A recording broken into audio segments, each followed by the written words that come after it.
Welcome to episode 7 of the Revolution podcast. Today I'm joined by Tawseef Anwar, electric mobility and motorsport enthusiast from Bangladesh, involved in the manufacturing of solar electric and regenerative transport products. Along with his colleagues Ahmad and Gopal, Tawseef co-founded Advanced Dynamics, an electric vehicle manufacturing company, where he serves as Chief Business Officer. Into the episode we go. Welcome to the podcast, Tawseef. It would be good if we could start by hearing a little bit about your background in the e-mobility industry and how it all started. Thank you, Ryan, for having me on your podcast. So I am Tawseef Anwar, and I'm from Bangladesh. And for the past 3 years, I've been working with a couple of my teammates on the electric mobility industry here in Bangladesh. And we've been working on technologies that can improve transportation sustainability in the long run. You've formed the company Advanced Dynamics. What exactly are you guys working on? Our company Advanced Dynamics was formed by two of my teammates and myself in Bangladesh. We decided to start working on electric vehicles. We identified a very big gap in the area and the zone that we are in regarding the very short supply of sustainable options. And so we decided to build technology that will help us reach that goal. And in that process, we also identified on the global scale that even in electric vehicles, we need to think about how a vehicle can be sustainable on its own.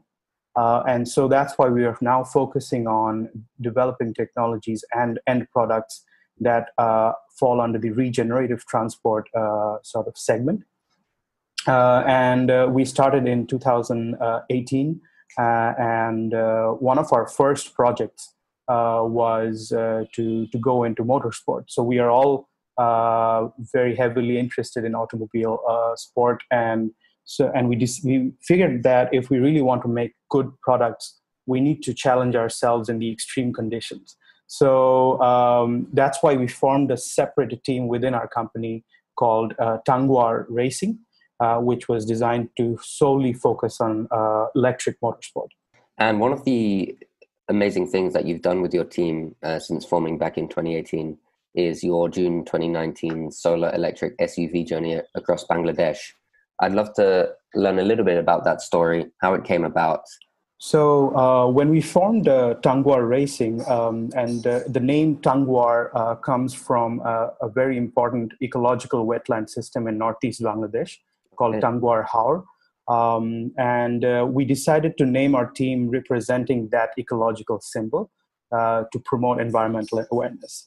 And one of the first, and because we are kind of amateurs in the motorsport sector, we've never participated in any competition before. We wanted to target events that would be welcome to amateurs like us. So we found and came across the 80-day race sometime in 2016, and then we kept that as a target. So 80-day race is organized by the 80-day race team from Netherlands, and it's going to be the first competitive endurance racing competition for non-fossil fuel transportation.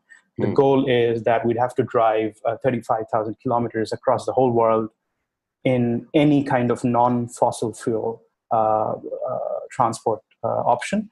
So essentially without any emissions or any use of fossil fuel. So that's the goal of the 80-day race. And, shout out to Frank, who's the organizer, who's been putting together such an elaborate competition. And we've never done something like that before, even on a personal level, let alone as an organization. So we felt that and since we really want to build electric vehicle products, we wanted to build a vehicle for this competition specifically. And that's why we started working on the vehicle that we eventually used for our journey across Bangladesh. Now, the 80-day race, unfortunately, the route would not be going through Bangladesh. So we decided that we needed to do something in our own country as a part of that as part of the preparation for that trip. Mm. So and about maybe 12 or 18 months of preparation, we decided that in 2019 we will finally take that journey. Whatever comes in our way, we will execute it. And obviously, there were still some roadblocks. We wanted to start in March, but then it had to be kept pushed back to June. And so finally in June, we decided we will have to do this now, or it might get even more delayed. Obviously, in hindsight, that seemed like a great decision. If we had pushed back another year, it might have never happened. So we chose the base vehicle out of a Suzuki Samurai, which is a 1995 model. It was originally built in India under the brand name of the Maruti Gypsy. It's a very popular car in this region. And we decided to use the SUV base because the roads outside the urban areas in Bangladesh are not that very good. So we wanted a vehicle that was very sturdy and could take in any kinds of impact or any kind of rough driving that it was put on. So we used that as a base. But then what we did was we completely took it apart, its fuel system, its electrical system. We took apart the whole vehicle. And then when we were building it, we decided that from now onwards, whatever vehicle we build, we will make sure that it's solar first. So, and the reason is that obviously we are in Bangladesh, where there is a great amount of solar energy available, being a tropical country. So we decided that this is going to be the start of all the kinds of vehicles that we want to build. And so we put on solar body parts on the vehicle. We designed our own custom parts for the vehicle specifically. And then we trialed, I think the final version was that we took out on the road was probably the 6th iteration of the vehicle. So we trialed through several electric motor specifications and battery configurations. And finally, we came to a kind of an acceptable solution of a 180 kilometer range vehicle. Okay. I mean, there were a lot of other constraints. There were budget constraints. There were time constraints. I mean, for the 80-day race, we were originally targeting a 350 kilometer battery, but time was running out for us to complete that battery system. So we decided to go with a much smaller battery range for the Bangladesh tour. So, I mean, by early 2019, we completed the vehicle. We decided this is it. We're not going to do any more work on it, and then we're going to take this on the road. And then we set out our journey exactly about a year from today. And so in Bangladesh, there are 2 points that are very sort of well known among travelers as the end and the start. So one is Tetulia, which is a tea garden estate in the very northern part of Bangladesh. And then there's Teknaf, which is the lowest, which is the southernmost city of Bangladesh. Teknaf is also sort of popular in international media because it's the home for the refugee camps of the Rohingya population. So, and that's the last town in Bangladesh. So we decided to do a trip from Teknaf to Tetulia all the way. But usually the trip is around 1,100 kilometers, but we want to also touch other cities and districts of Bangladesh. So eventually our tour ended up being 2,100 kilometers. And the reason why we wanted to go into these other cities was we wanted to meet local people of different backgrounds. So to be able to show them what an electric vehicle is, what a solar electric vehicle is, and the fact that this can be built in Bangladesh and can also be used for different purposes, both commercial and sort of passenger purposes, and to start convincing them about this mode of transport. So that's why we kind of took a much longer route than we needed to, but at the end of the day, it was quite fruitful to be able to do that. and we spent about 21 days with a short break in between of about 3 days. But so we spent 21 days on the road in total. Did you learn anything that maybe was slightly unexpected, or was the trip as reliable as you would have hoped at the beginning? So, well, there are three aspects of learning that we found. One was obviously the technical part from our car. There were some mechanical issues not related to the electric part, but as the vehicle overall. So those are some interesting things. But the most interesting thing was about the solar power aspect. So in total, we used about just a little above 500 kilowatt hour energy from the grid to charge the vehicle for the whole trip. But at the same time, we also generated about just a little above 31 kilowatt hour of solar energy during the whole trip. So the net energy consumed was about a 470 kilowatt. And that kind of gives us a figure of roughly around 6 to 7% of the total energy that we used. Now, this could have been close more than 10% also, because half of the trip we spent in continuous rain. So we didn't get solar for about the second half of the whole trip. So, but if there wasn't rain during that period, the amount of solar energy that we would have generated would have been much higher. So that was a very interesting learning. And we realized that except for those maybe 2 or 3 weeks of monsoon season across the whole year in Bangladesh, we've got plentiful of sun. And so any car in today's technology, if they have these solar body parts from us, they'd be able to increase their mileage by at least 10 to 12% using today's technology. And this, of course, will improve as the technology improves on its own. From the user perspective, so I think I should also mention from the technical perspective, we also figured out some of the sort of the voltage and the power issues and sort of the gray spots across the different regions in Bangladesh.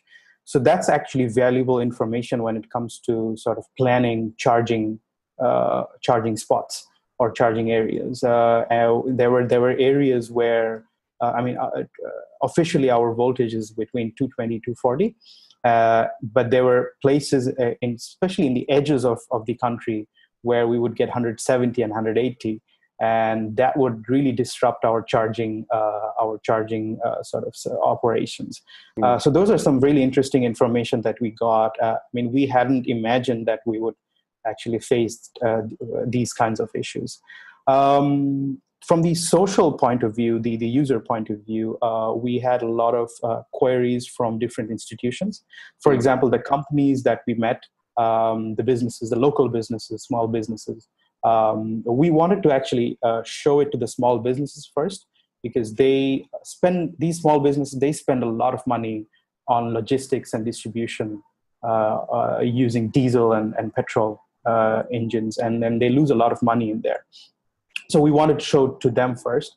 And obviously one of the main concerns from them was, and especially, not concern, but sort of query or a question from them was, how would it help them extend their existing vehicle investments? So that's a very interesting insight. And we are actually working on tools that would help them plan on getting their vehicles electrified. Without actually waiting for an electric vehicle, brand new electric vehicle to come in from another country. And which is a big issue in Bangladesh, because all of our vehicles are imported. So if we have to use a new technology, we'd have to probably wait for 3 to 5 years for it to come to Bangladesh. And that is that's a big cost in terms of environmental protection. We also met with the educational institutions, and that was, I would say, one of the most fruitful aspects of our trip, where we could show the technology to young students from grade 4 and 5 all the way to university students. and the level of excitement that it's bringing into these young engineering students and young students who may be future scientists or engineers to be able to see a technology that they probably only hear on social media or TV, to be able to see it right in front of their eyes was probably one of the best parts of our trip. And we got a lot of questions, the science questions and finance questions, like how much does it cost? Can we build one? So the young students are very, very excited when they see this. And then, of course, there are the government, the representatives, the local government representatives who they are mostly concerned about safety of electric vehicles. It's a completely new technology. And I think later on we might be also talking about the three-wheeler, electric three-wheeler revolution in Bangladesh, which has kind of morphed the idea of an electric vehicle into people. It's kind of a negative viewpoint. But so when they see an electric vehicle, a whole car, four-wheeled car, they have a lot of questions about safety and whether it's going to be good for the roads of Bangladesh. So we got a lot of questions, and we had to deal with those those questions very, very carefully, so as to not scare them about the whole technology. Yeah, it's really interesting you mentioned there the difference in perspective from younger students at universities and then government officials, where the younger students are maybe more exposed to this kind of technology from a younger age. So to them, it's more of an opportunity. And then you have the skeptical side of governments who have never maybe seen this technology until an older age. And then they're more worried about the negative impacts, the safety aspects, the financial aspects.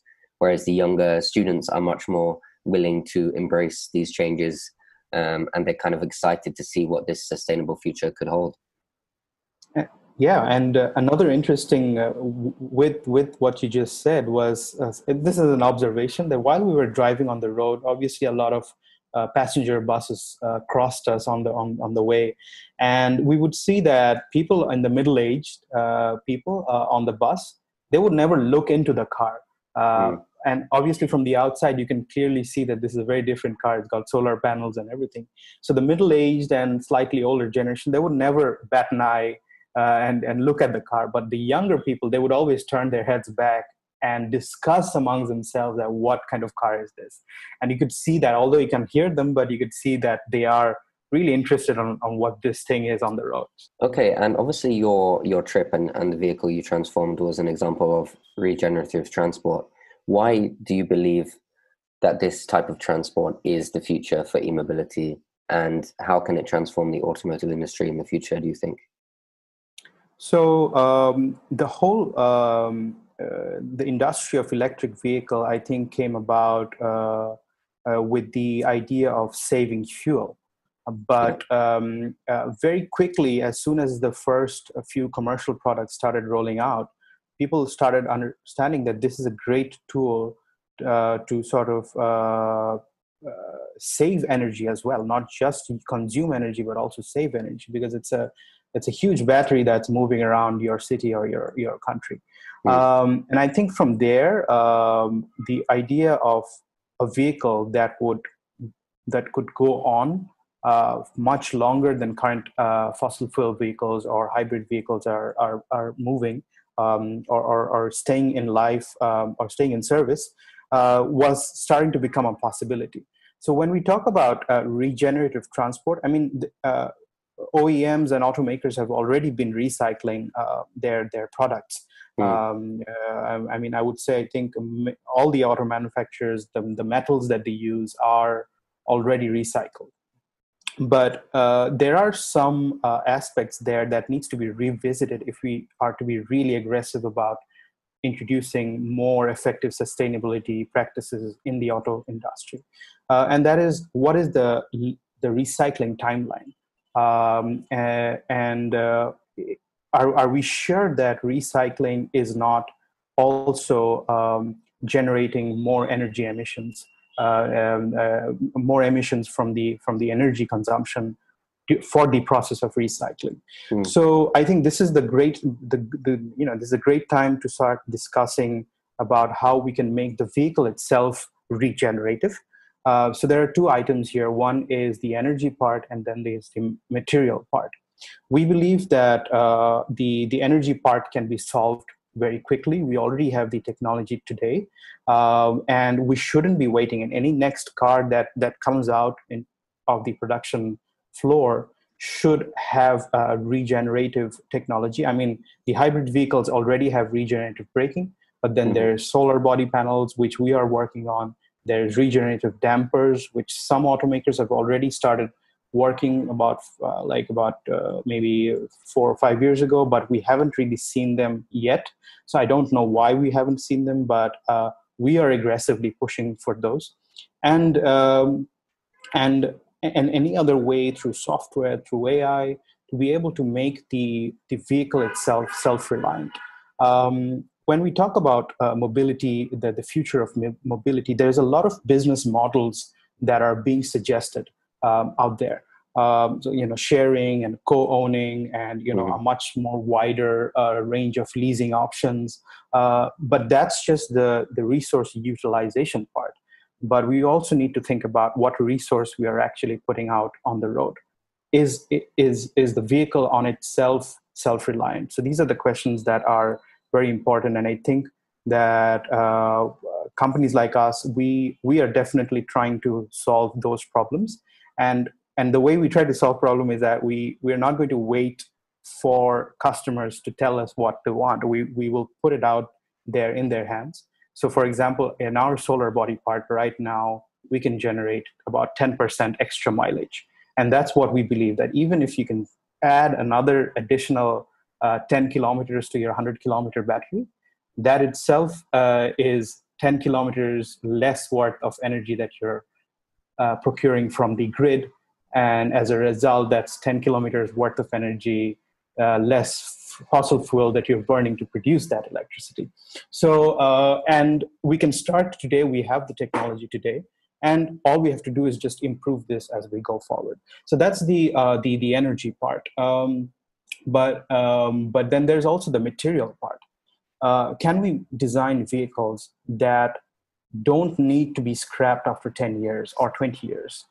Can it be still used for another 20 years? And this is where a lot of storytelling, a lot of marketing also comes in play, but also the technology needs to back it up as well. So like, for example, I would like to see a car that I built today still being in service, active in service, not just like a vintage car or something, but still in active service 50 years from today without being scrapped for its parts.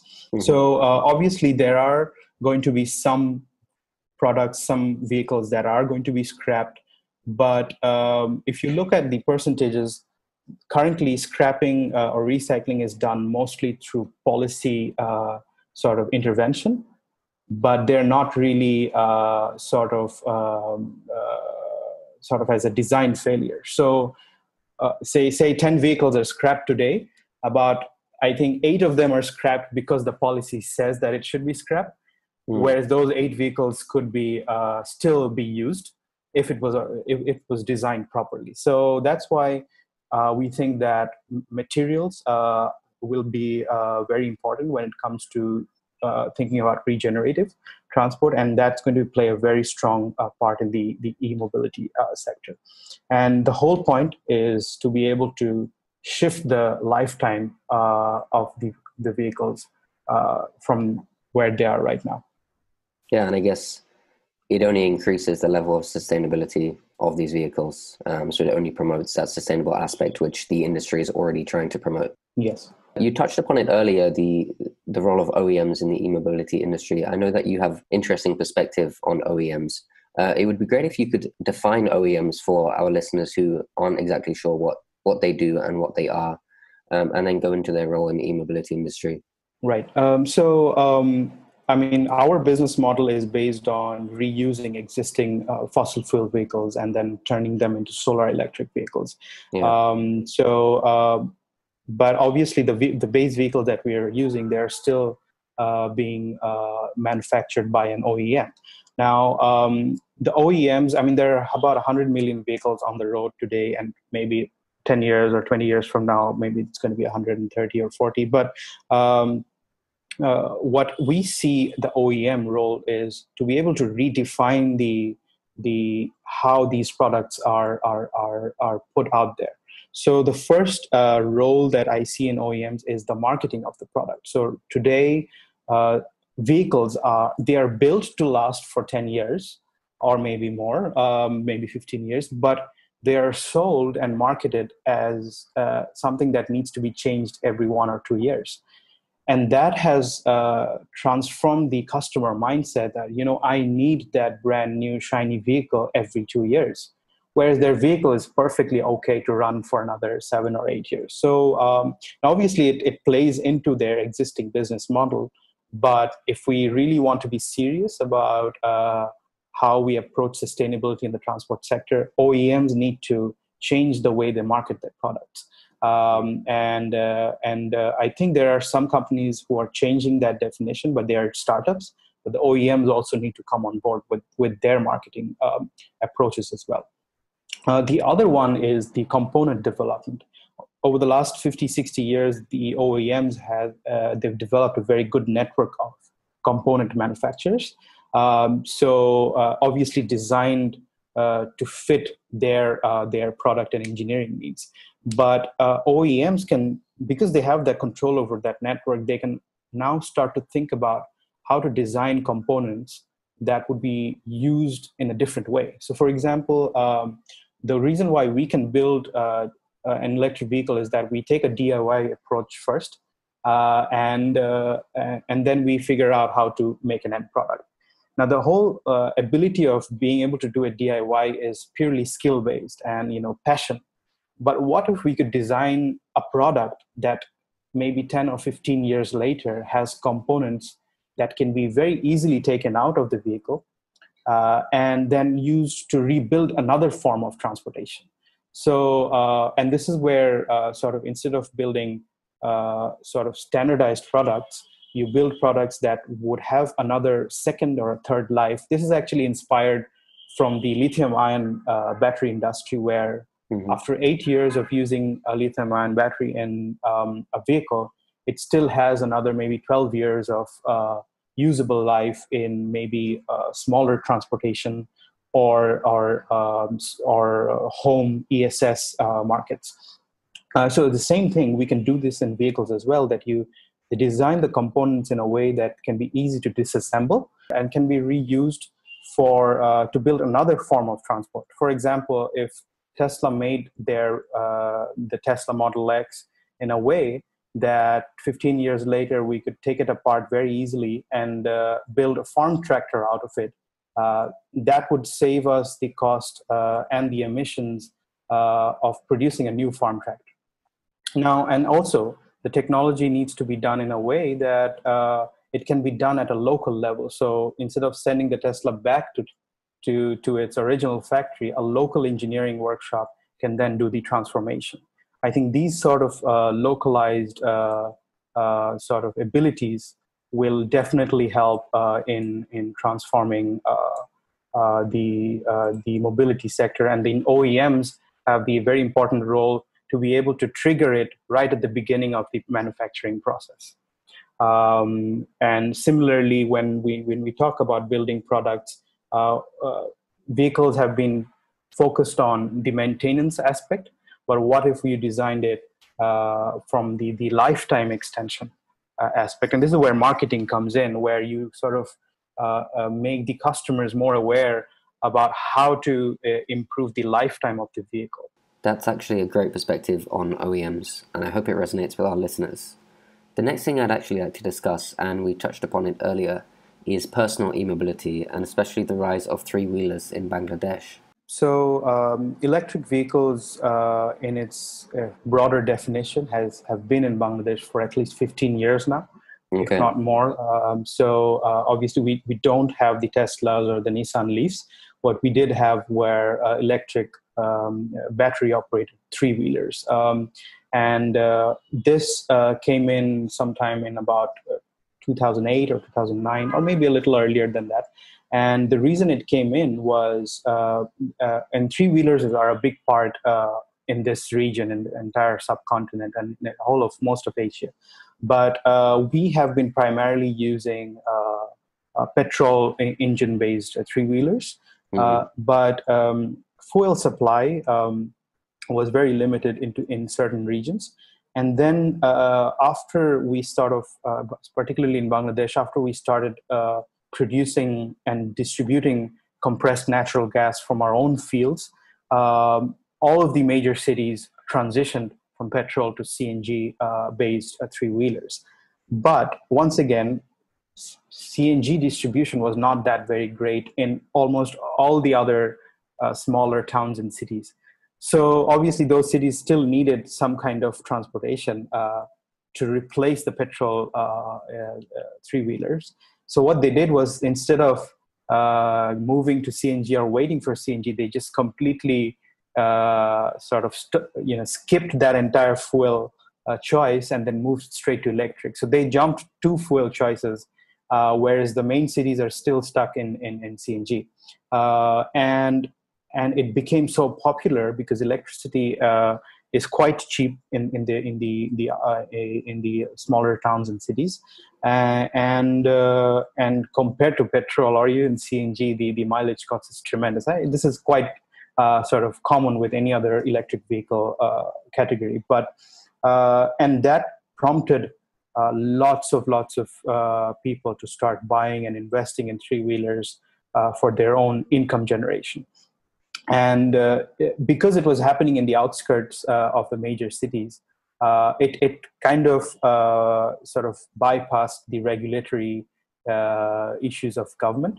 And for many years, for about 5-6 years, the growth went completely unnoticed, and was still unnoticed up till maybe 3 or 4 years ago.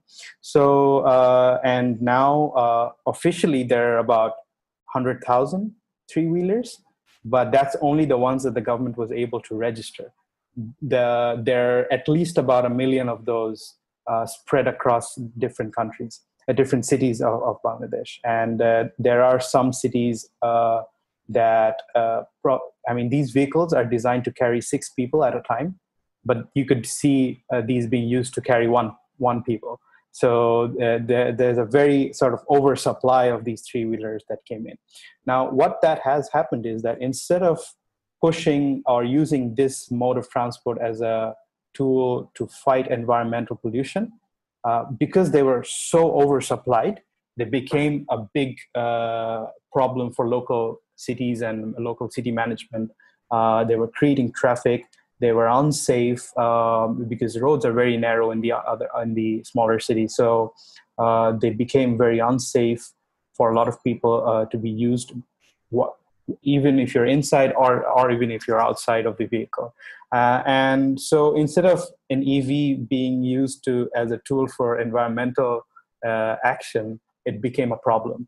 And I was saying this earlier, that changed the perception of electric vehicles in a lot of people. A lot of the other reason why this was also so, because these vehicles were charging using informal methods. So they were charging by pulling in a line from the main poles and then just charging it using informal electricity.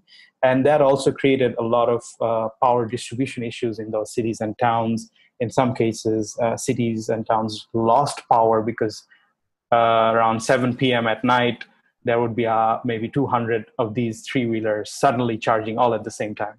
So that changed the perspective of electric vehicles in Bangladesh completely, and that's what we have to be working against as well. We've got to go out there and tell people why our vehicles are more efficient in terms of charging, why it's controlled, why we are able to monitor the charging, and why they're better than those cheap three-wheelers.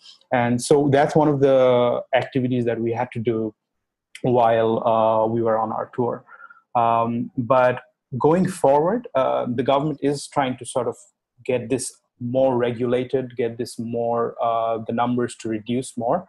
But it's become a lifestyle, and we don't see this reducing anytime soon. And this is going to be a major transport option going forward, possibly even in the main cities as well. Okay, and I guess it's also a cultural thing, and in order to shift that, you have to kind of wait a long time, and you have to really show to people that maybe there are other options that are more suitable. So across this whole podcast, we've really spoken about Bangladesh as the overarching theme here, but I'd love to hear specifically about Bangladesh, what you see the present slash future for e-mobility in Bangladesh, coming all the way at the top from the government, but also in terms of what consumers and what the people want, and whether there is going to be that shift in the next few decades. Let's take the bottoms down, more bottoms up approach. Yeah. In Bangladesh, most of transportation, the transformation in transportation has happened on a bottoms up approach.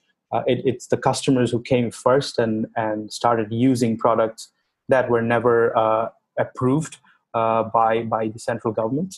And they came in and they started using, and then people started seeing that, oh, this is a very good option, so let's start moving into it. And let's start using it. So we think that trend is going to carry on, even in the larger EV segments, such as the trucks or passengers vehicles market. So people will start using it on their own. Same thing happened with the hybrid vehicle. I mean, we just started using hybrids 2 or 3 years ago. So, and it all came in not as a government sort of instruction, but it came in from people's own demand. So the EV, the 100% EVs will also follow the same process. There's, in comparison to other countries, there's also conversation about hydrogen and hydrogen mobility, but we don't see that happening in Bangladesh in the near future, because we don't have the capabilities to sort of produce that kind of infrastructure, that kind of material.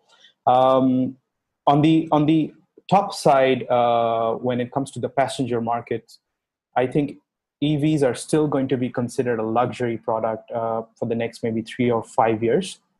And this is purely because of how EVs are portrayed in media, how EVs are priced in the global context. Over here, people on an average spend about $10,000 to $15,000 when they're buying a car, whereas EVs are still above $25,000 in terms of price. So just because of that, it's sort of an image issue. The more popular the product, the more expensive the product. Doesn't matter if it's really useful, it's going to be considered a luxury product. And so what has happened is that from this year onwards, electric vehicles will be officially allowed to be used in by the passenger segments, but they're still being taxed at the same rate as a maybe 3000 cc or a 2000 cc petrol vehicle. So you'd still be paying a lot of money to use an electric vehicle. This is going to carry on. I mean, as a country, we don't see consumers being given subsidies for buying an electric vehicle. We don't see that happening as a whole because of the way our economy operates. But one of the things that we will be seeing is that the consumers will push for the demand for good products, for good and sort of reasonable price products. This is where I think sort of we are coming in, and we are kind of offering sort of a solution that's sub $20,000, and you don't have to wait for another 3 or 4 years for a product to come in. You can drive an electric vehicle right now. We are working with the authorities in order to sort of get our technology sort of approved for road usage. And if that's if that takes scale, I think that we would be seeing e-mobility pick up pace much sooner than people are predicting. So I mean, if we are completely dependent on imports, then we won't be seeing e-mobility in Bangladesh even after 5 years. But if we start developing it locally, then we would definitely see it pick up at least within the next 2 years. Okay, so what I see is that there is definitely initiatives to change things in Bangladesh, but it's still coming from that grassroots level, And the more of that we see, then maybe we'll start to see government policies, initiatives, subsidies in place to increase that promotion of e-mobility in Bangladesh. So we'd like to finish every podcast with giving you the opportunity to plug your business or something that you're working on that is changing the e-mobility space for the good. It would be great to learn a little bit more about your business, Advanced Dynamics, and what you guys are working on in Bangladesh. No, thank you. I think it's been a very pleasant conversation so far. Advanced Dynamics is an electric vehicle manufacturer. We are based in Bangladesh, and we are developing technologies that will allow for any fossil fuel car to become a solar electric vehicle. And we are working in the smaller segment passenger vehicle and the light duty and the medium duty commercial segments. The reason is that we feel that there's a much more impact in these areas than if we go for the premium markets. I mean, a lot of EV manufacturers possibly think about targeting the premium hypercar segments. We are not going to go in that direction. We're going to go in the mid-range segment. And we are developing the technology not just for Bangladesh, but we understand that because we are working on products that were made in other countries, our technology can be easily applied to other countries using similar products. So which is why we are also exploring options in Singapore and Indonesia. By extension of that, there are other countries that we are also looking into operations. And obviously in that journey, we are also looking for partners or international partners who would come in on board with us, explore this technology, and not just explore, not just do research, but also implement it as soon as possible. I think one of our taglines is that we go for rapid electrification, is that we don't want to wait for another 10 years. And there's a statistics that says that even in 2030, only 30% of the global fleet will be electrified. We think that's too less. We think that that number can be easily pushed to maybe 40 or 50% by 2030 if we take this route. If we start considering that there are about 20 million vehicles running in countries like Bangladesh, Indonesia, Singapore, Kenya, Pakistan, Sri Lanka, even in some countries in South America as well, that can be transformed into electrified vehicles. And that's the goal that we are working on.